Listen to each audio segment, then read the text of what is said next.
For this kaganapan guys, gusto ko naman uli i-share sa inyo kung paano ko niluto itong kulo chips natin o breadfruit chips. Bago ang lahat, before we start, babalatan muna natin syempre ang kulo or breadfruit. At pagkatapos mo ngang mabalatan, i-slice mo siya ng ganito lang kaninipis para madali lang din maluto.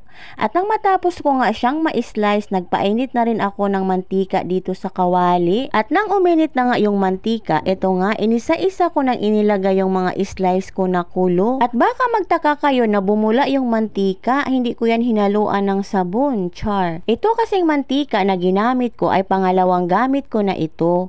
Wala kasi akong bago na nabili pa sa mga panahong ito at gabi na nga iyan.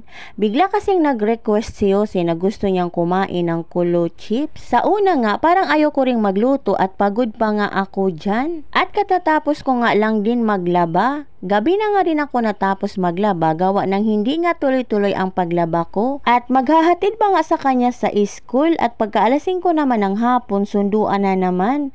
Kasi 5:30 ang labas nila. Pag uwi namin ng bahay, saka ko nga lang tinapos ang aking labada.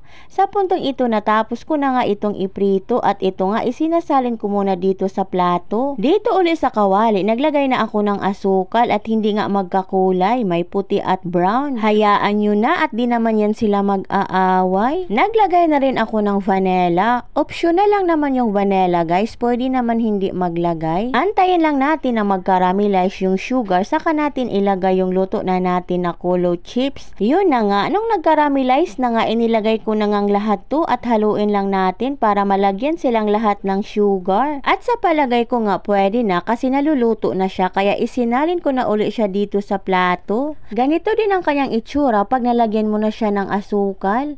Na-excite na akong kumain nito guys at matagal na nga rin akong hindi nakatikim nito. Tuwang-tuwa nga si Jose nang makita niya ito at napasigaw pa nga siya sa saya. Buti na lang talaga nagbakasyon yung anak kong panganay kaya merong blessings na ipinagkaloob sa akin. Tara na at ating husgahan. Nasalin ko na nga uli dito sa plato. This time guys may asukal na siya at eto nga nagdingwit muna ako ng isang piraso. Ganito na pala ang kanyang itsura pag meron na siyang asukal. At di talaga ako nakontento sa isang tikim lang kaya eto inupuan ko na talaga. Di talaga ako nagkamali nito kahit gabi ko na nga siya naluto. At wala na nga siya sa oras pero fights lang para sa ating cravings. Ninanamnam ko talaga bawat subo ko kahit nga makita talaga sa itsura ko na pagod pero basta may lafangs ay goods na uli. Di na nga nakatiis si Yosin at ayan lumapit na nga siya sa akin at may maliit kang kamay na makikita dyan. Bulaga. Sabay ngiti nakita pa yung isang bungal na ngipin. Crunchy siya guys pag bagong luto at syempre masarap.